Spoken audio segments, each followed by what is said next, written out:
Ein Grootjong die jetzt seinen Opa und sagt, Opa, ich will mal fragen, wie verliert man das Leben? Und das Opa steht sich da wieder zu eure, wenn es viele will ich nicht über den Tod reden. Was hast du so eine Frau, als sie noch nicht beim Sterben? Der Opa hat eine ganze Weise Antwort, dass viele Opas so eine scheine Sache ihre Grootjong ja mitteilen. Dann sagt der Opa, weißt du was, mein Junge, das Leben, das kann man auf verschiedene Orten wie es verlieren. Zum Beispiel, wenn du nicht in einem Leben lebst, sondern bloß das Leben von anderen Menschen. Das Leben von deinem Papa, von den Eltern, von deinem Opa, von deinen Freunden, bloß das Leben von anderen. Das ist der Form, dein Leben zu verlieren. Das Leben verliert du, wenn du bloß Zeit brauchst, um andere zu kritisieren und nicht versuchst, das eigene Leben zu leben.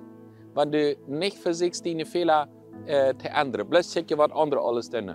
Das ist das Leben verlieren. Das Leben verliert man, wenn man bloß checkt alles, was andere richtig tun und falsch, aber nicht seine Selbstsphäre weiterkommen. Das Leben verlierst du, wenn du die all das Negative beeinflussen und dadurch die einfach kaputt machen lässt und nicht einfach wieder das Leben united kannst. Das Leben, das verlierst du nicht, wenn du abhörst zu Auto, sagt der Opa. Das Leben verlierst du dann, wenn du abhörst, gleichlich zu sein. So viele Ehen sind nicht mehr gleichlich. So viele Familien sind nicht mehr gleichlich. So viele Menschen aus viel Geld oder wenig Geld, die sind nicht gleichlich. Die feilen nicht mehr, das lohnt sich zu leben, das lohnt sich zu kämpfen.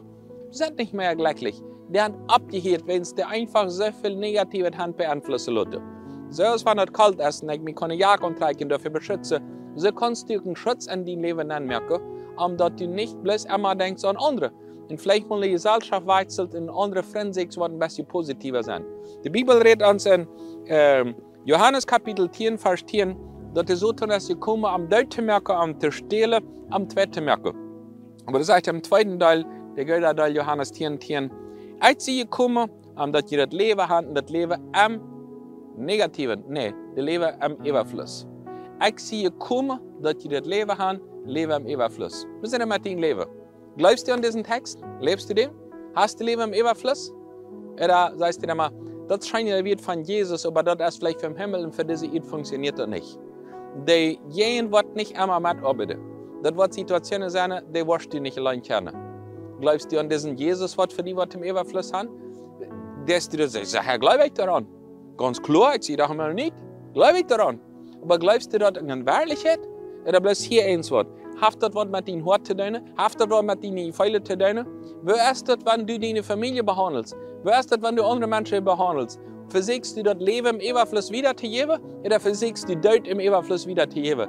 Versuchst du irgendwann bloß das Oxygen und die Brücke bloß zu atmen und so, das alles zu verbrücken? Oder bist du in Sehen?